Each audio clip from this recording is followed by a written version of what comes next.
soko bobengami ambassadeur ntina mosusu te pamba te bino bozali basacrifie na ndenge nini lelo oyo bino bozali awa ndenge nzambe yalobi na kati na mokanda bomoi ete bandumba bakolikola bamatoko nde bakokuta ngumba ya solo yango wana nde bokumili awa pamba te na ntango na kala bazali koloba na biso patokana liputu ezali mpasi solo ezalaki mpasi kwa te omona motu aya wana putu ezalaka likambo kasi ntango oyo pamba te porte na yango nde efungwani ebien omoni bato ebele bakote wana kati na putu me po te baloba likambo ya tata nzambe ezalaki bapasi topesi longoni mingi na tata kina solo soko wakangaka na ye motima te ndenge nguba yakokomana wana te pamba te na bobandeli me bandeko na biso kasi batiaka ye mpenza maba koluba makambo ya ndenge na ndenge na pa eleka kasi ndenge mobili yango papa nde peut-être bongonaka solo te esolo bongonaka lokuta te akanga likambo de ye po ate likambo kaka ebima wana kati na putu ndenge azalaki na mwa situation mwa moke azwi voiture wana kamataka bato na bandako na bango akende na bango na ndako ya nzambe ebe bato bazali komona likambo nini oyo meme ntango toyaki awa po ate bareconnaître linguma na biso epai ya leta belge ezalaka mpasi kasi ndenge volonté wana cheki ntango tozwili lisasa azwi matata na bandeko mosusu bakei na ye nzela ndenge na ndenge mpo ate babarekaka mosala emonana te ifo batie ye pembeni wana nini ye boye ezatekena alembaki te ndenge alembaki te solo inguma bimene bruxelles me bafrançais bien ndenge moko bazala mokanda mpona na batata mawao babimisi ngumba inguma lelo ekoma monene na ntina yango bino babengami basakrifie c'est-à-dire makambo na bino nyonso tu ndenge na kotonga ezalaka mpasi moto nyonso tu wa kotongaka ndako akozalaka na économie. Commémorer ceux qui ont subi effectivement l'esclavage et toutes les politiques négrières et racistes. En tant que représentant du peuple au niveau du Parlement au Palais Bourbon, nous on sait la France Information qui est manguiste. On a une institution, un endroit où spirituellement les Noirs sont représentés en Kaaba de Nouvelle-Jérusalem. Est-ce que ça vous dirait un jour, si vous avez une invitation, vous aurez un Kaaba de Nouvelle-Jérusalem pour représenter les Noirs? Tout à fait. Avec plaisir, je vous inviterai. Merci, monsieur. Merci, député. À bientôt. Au revoir. Ah non, je viens.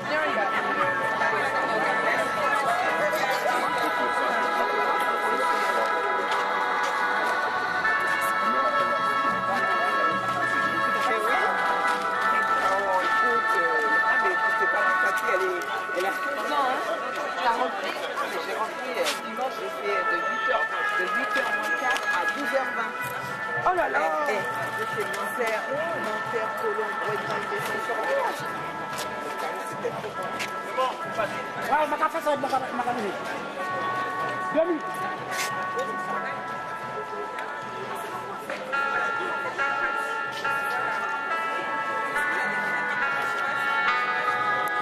Oh, pardon. Excusez-moi.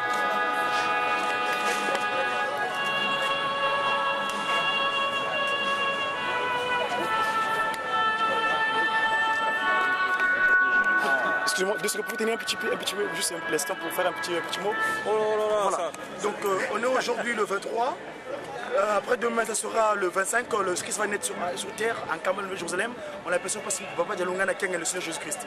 Ben, nous, ces ambassadeurs ici en Europe, au sein de l'organisation qu'on appelle l'Institut Papa Kimbangu, l'église kimbanguiste, on a tenu à être présent concernant cet événement, effectivement, où on célèbre le peuple opprimé. Mais aujourd'hui, Papa Simon Kimbangu, avec ses 30 ans de prison, et il nous a donné simplement les 3 principes: l'amour entre nous, la fraternité, en tout cas aimer son prochain comme soi-même, respecter les 10 commandements et faire travailler, surtout penser à la Nouvelle-Jérusalem et bâtir, parce que là où siège Papa Kisolokele, le père, Papa Dialungana, le fils, Papa Dialungana Outima, en la personne principale du monde Kirani, l'esprit de vérité. Mon nom, Mouta, M, G, R, Dia, Godwai, Dia Congo, Komazaï, Demando. J'ai qui? J'ai pas seulement du monde Kirani, l'esprit de vérité. Merci beaucoup.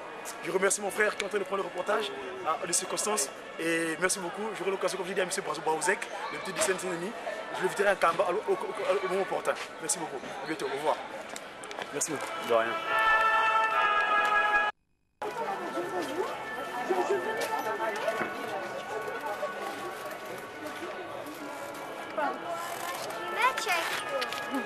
Je sais pas.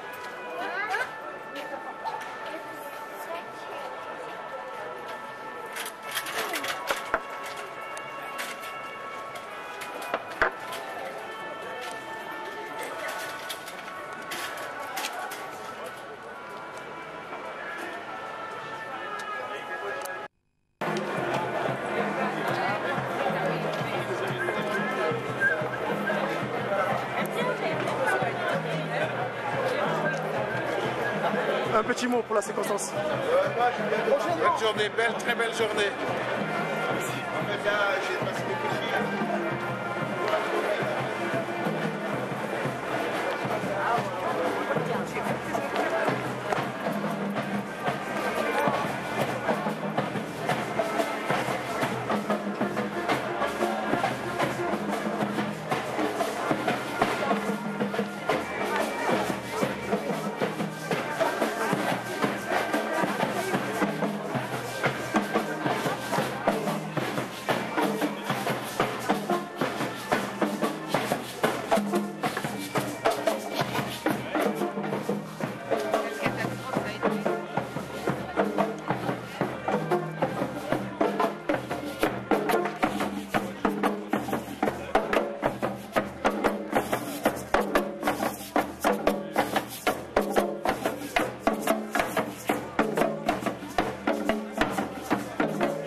Nous avons inauguré la rue de l'Escale.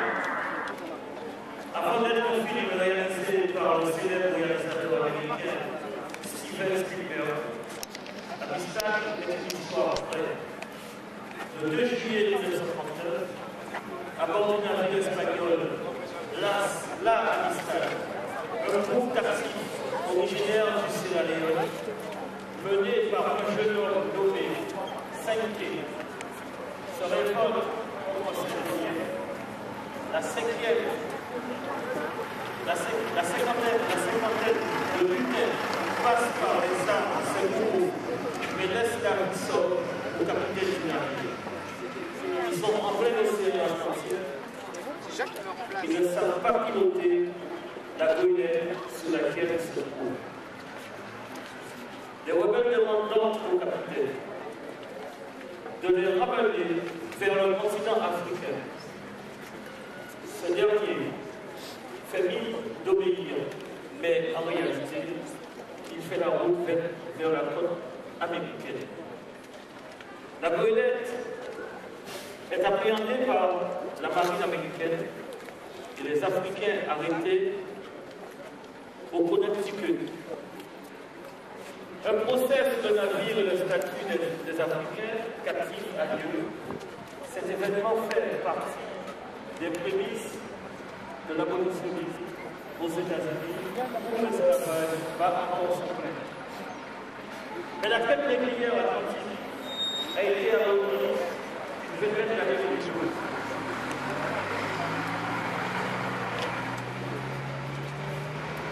À l'issue de puissants mouvements d'opinion influencés par les philanthropes, le Parlement anglais l'a interdit en 1807. De même,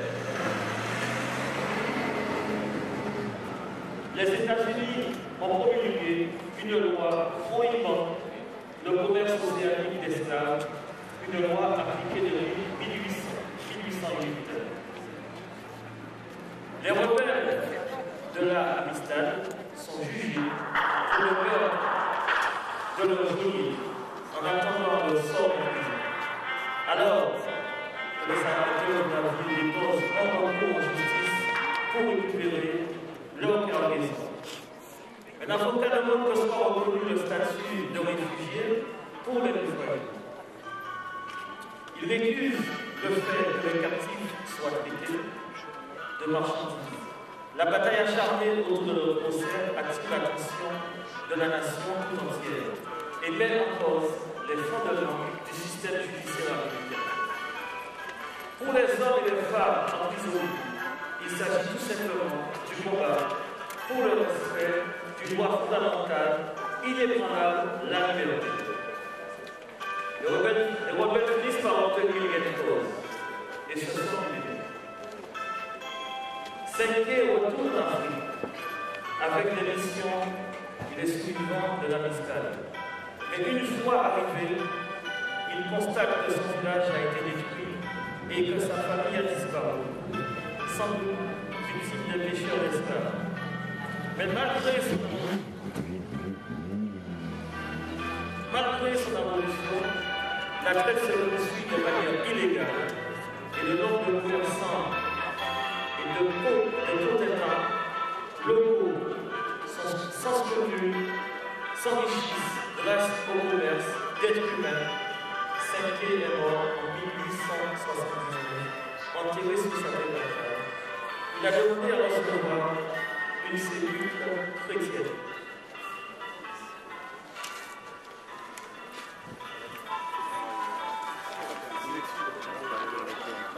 Voilà la jeune fille. On va tirer dessus, on va tirer dessus. Vas-y. Tiens, vas-y, tire dessus.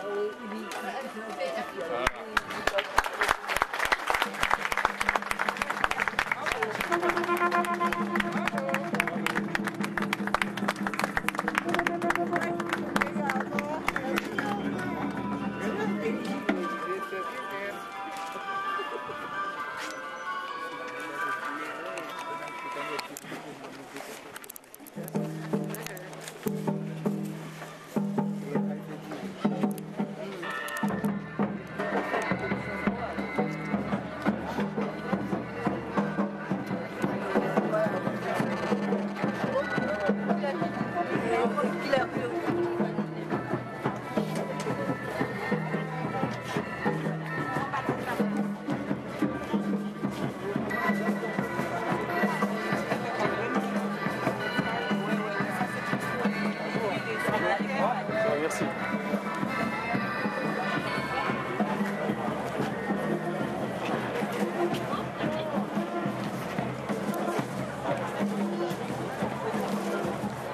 Excusez-moi.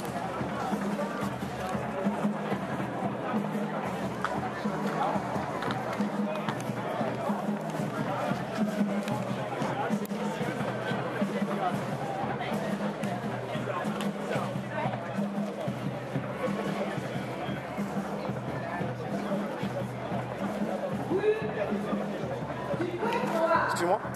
Vous pouvez tenir juste 2 secondes pour faire un petit... ça filme, hein. Vous pouvez solo quelques années que vous avez dit bon c'était l'engin temps mo sama gin susurana ka so na la wala ko ko di Congo kadi tu mo niveau mo tabadi die tabedi kelenge kuna na bala bala am stade kadi mo patanga do ko bawo singa si wakota yetu kuyelu selemi simoni kimbangu kiangani impossible ozaye bobetu bandombe asika ngulita kacho utata simoni kimbangu ozo kuvueti nzaya kalepi vuvamu ndombele asinzaya yoya bonso kuna wakelenza mona vangulu kalubanti kulu tata songele ndokya kuse asinzaya yoya kalepi sambo kya mungwila si tata songele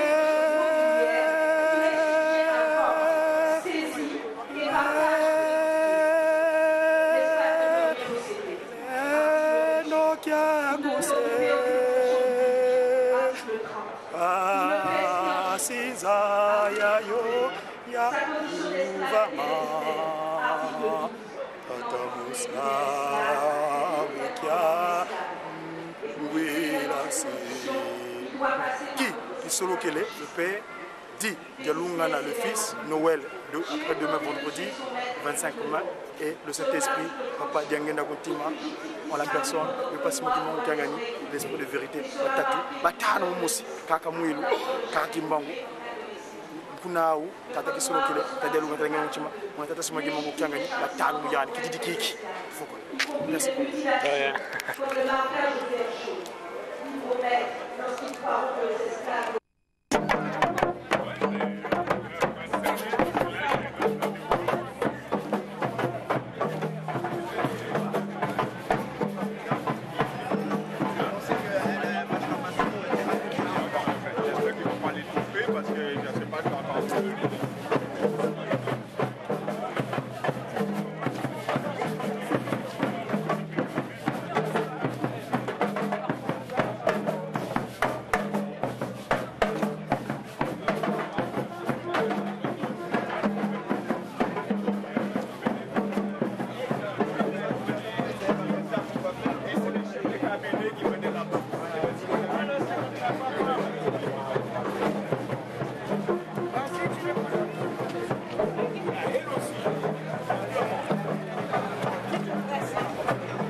L'habitation Rézé.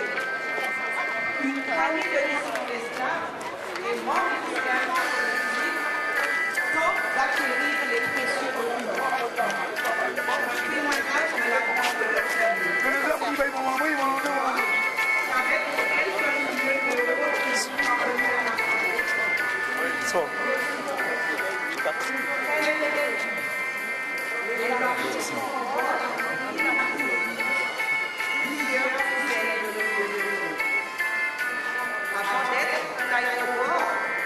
le Rézé a été le nom d'un homme et d'une habitation des animaux. Le nom de propriétaire d'esclaves de la famille. Comme les milliers de leur aisé et le patronyme de maître. Les esclaves qui étaient sous sa domination n'ont pas laissé leur nom au lieu où ils vivaient. D'ailleurs, ils n'avaient pas de nom, considérés comme des animaux, des simples bêtes de sort qui n'avaient que de couleur. L'écrasante majorité des esclaves vivaient sous l'exploitation. La plupart d'entre eux travaillaient sur les habitations antiques, comme celles en aisées. Toute leur vie était vouée au travail. Et ce travail, c'était sous la menace du frère de l'Acadie, accompagné de leur fidèle combat, la faim, la peur et la douleur. La violence, la malnutrition et les maladies minaient leur santé. L'espérance de vie d'un esclave au XXIe siècle n'était que de 20 ans. Les maîtres ont divisé les esclaves pour mieux asseoir leur autorité. Division entraîneur des jardins, nègres de casse et nègres à talent, qui en fonction du métier qu'ils exerçaient n'avaient pas la même valeur ni le même statut. Division entre nègres nouveaux, les fraîchement débarqués et esclaves créoles nés dans la colonie. Division entre la couleur de peau claire et foncée. Division entre hommes et femmes. L'homme esclave n'avait aucun droit ni autorité sur sa femme et ses enfants. Dans ces conditions, pourquoi et comment vivre en couple? Les enfants sont alors devenus des protomitans, des chefs de famille matrifocales. Elles ont pris l'habitude d'élever seules leurs enfants, sous leur regard inquisiteur et paternaliste du maître. Être esclave sous l'habitation aisée, être esclave aux Antilles, c'est vivre dans ces divisions et cette violence, dans la méfiance et la peur. C'est aussi vivre dans l'espoir qu'un jour la liberté viendrait.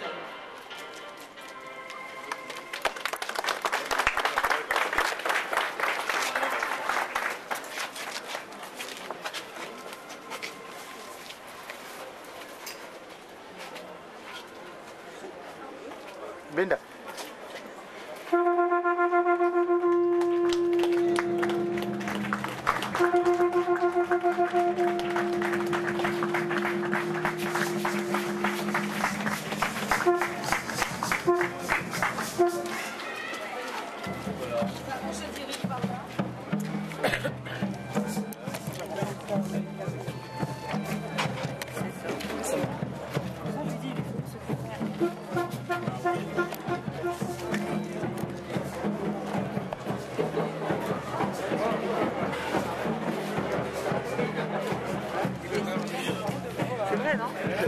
Vous dites?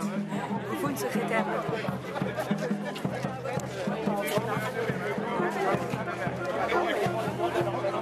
Maman, respire un peu. Vas-y, va. On se parle tout à l'heure.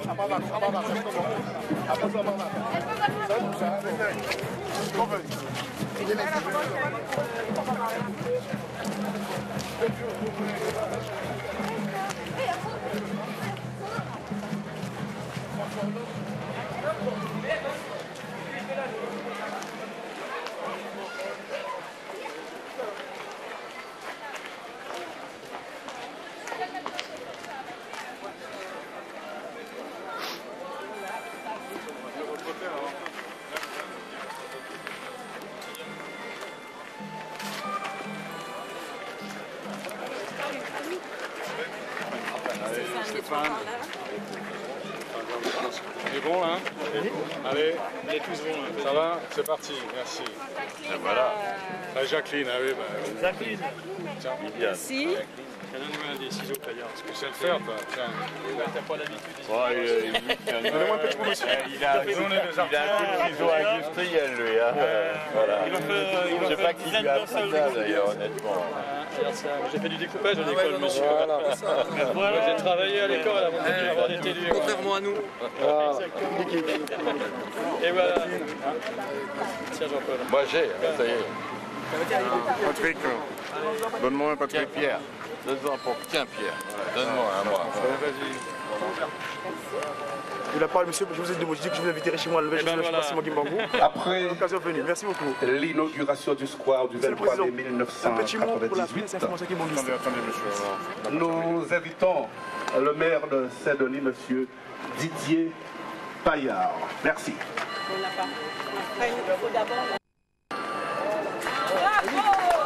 Bravo!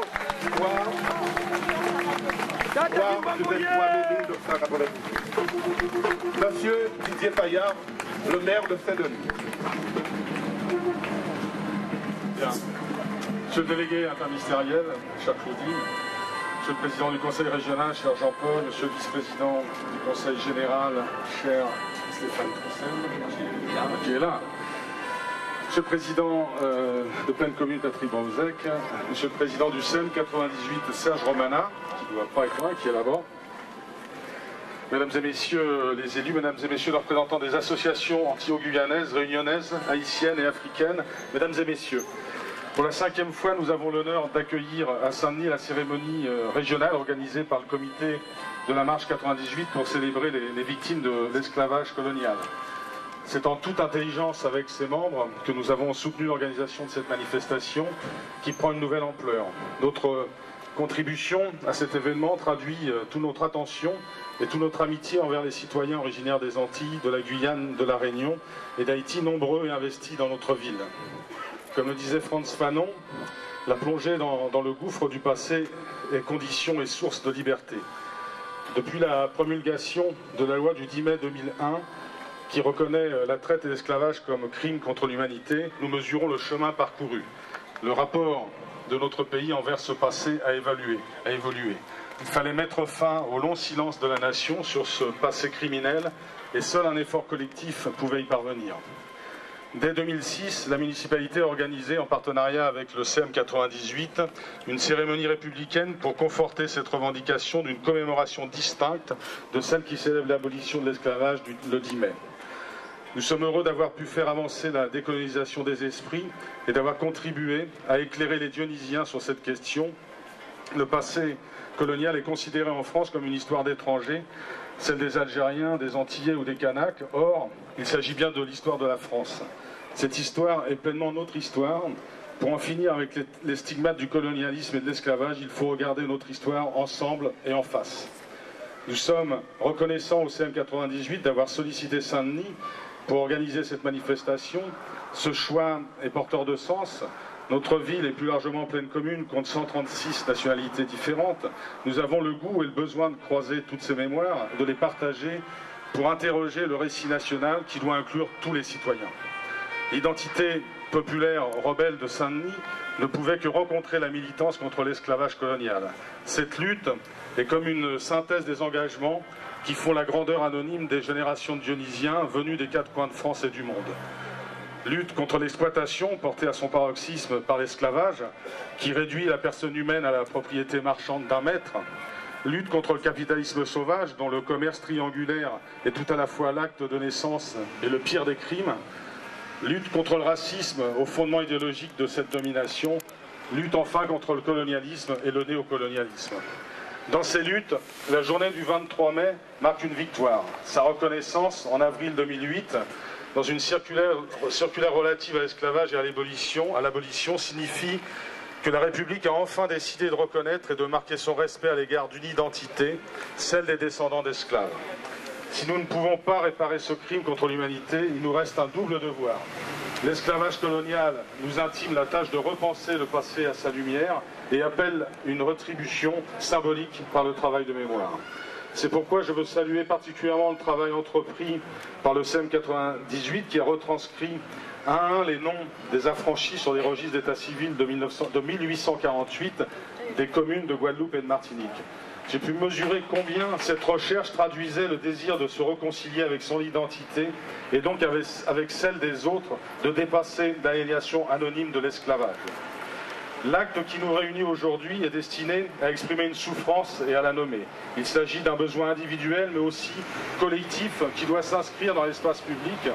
La proposition du CEM 98 de donner de façon éphémère des noms d'esclaves ou d'abolitionnistes aux rues du périmètre où nous célébrons cette journée m'a convaincu pour l'avenir. Saint-Denis est une ville en plein développement avec des quartiers qui évoluent aussi. Nous envisageons de donner à une rue le nom d'un combattant pour la liberté des hommes et des femmes réduits en esclavage. Il s'agit de prolonger notre décision de 99 lorsque nous avions inauguré la rue Toussaint-Louverture avec la députée de la Guyane, Madame Christiane Taubira, aujourd'hui ministre de la Justice. Mesdames et messieurs, au Monument aux Morts, nous nous sommes réunis dans le deuil et l'hommage aux millions de victimes de la traite et de l'esclavage. Ici, nous sommes rassemblés dans le même recueillement auquel se mêlent la joie et la reconnaissance. La joie, car l'égale dignité des hommes, la résistance quotidienne et séculaire des millions d'hommes, de femmes et d'enfants noirs sont venus à bout de l'esclavage. Envers et contre tout, par la culture, la révolte et l'intelligence, les esclaves sont demeurés des êtres humains. La reconnaissance parce qu'au crime contre l'humanité, l'irréductible dignité des esclaves a arraché une émancipation pour l'humanité. En brisant leurs chaînes, les esclaves nous ont libérés. Les honorer, c'est appliquer au présent leur héritage de libérateur pour construire un monde plus juste et respectueux de la dignité de chacun. Dans le monde, l'esclavage n'a pas disparu. L'ONU nous rappelle à tous que 27 millions de personnes demeurent en situation d'esclavage. C'est vrai au Soudan ou en Mauritanie, mais aussi sous les formes nouvelles liées au libéralisme économique le plus absolu.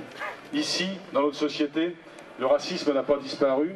Le travail de mémoire est une des conditions pour déraciner les préjugés racistes et défaire les représentations qui alimentent les discriminations au logement, au contrôle d'identité, à l'emploi, aux postes à responsabilité dans l'économie, la politique, les médias.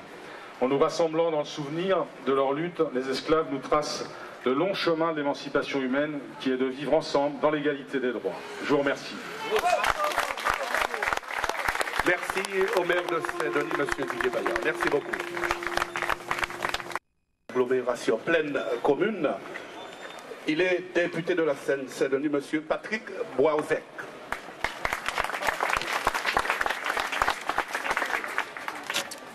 Merci. Vous permettrez, Monsieur le Président, Monsieur le délégué interministériel, de ne pas faire la liste de tous les représentants de toutes les autorités, mais de vous considérer ici comme des amis et donc de dire bonjour à égalité à chacune et à chacun d'entre vous. Je voudrais commencer par remercier et féliciter tous ceux qui se sont battus pendant des années pour que cette journée du 23 mai soit enfin reconnue, même si elle ne l'est pas encore complètement et suffisamment. Donc merci à toutes ces associations, et plus particulièrement ici à Saint-Denis, aux associations qui ont su animer ce combat, et je pense particulièrement à toi, Jacqueline Paville. Héritière d'un passé traumatique, nombre de personnes issues de l'immigration interrogent l'histoire de l'esclavage et de la traite négrière pour appréhender un monde arbitraire et dénoncer les injustices qu'elle continue de subir. Trop longtemps occultée ou folklorisée, l'histoire coloniale et celle de la traite, qui en était la phase inaugurale, que ce soit en France ou dans d'autres pays anciennement colonisateurs, refait surface et revient, souvent dans la confusion, au devant de la scène politique. À une histoire qui devrait être sereinement revisitée, qui situe les acteurs et leurs responsabilités, s'oppose une lecture idéologique et revancharde dont la loi sur les bienfaits du colonialisme est l'expression la plus révélatrice. Ainsi, si depuis 2005, la France a la mémoire qui flambe, c'est parce que les populations issues des colonies anciennes ou actuelles et de l'immigration postcoloniale sont les premières victimes de l'exclusion sociale et de la précarisation.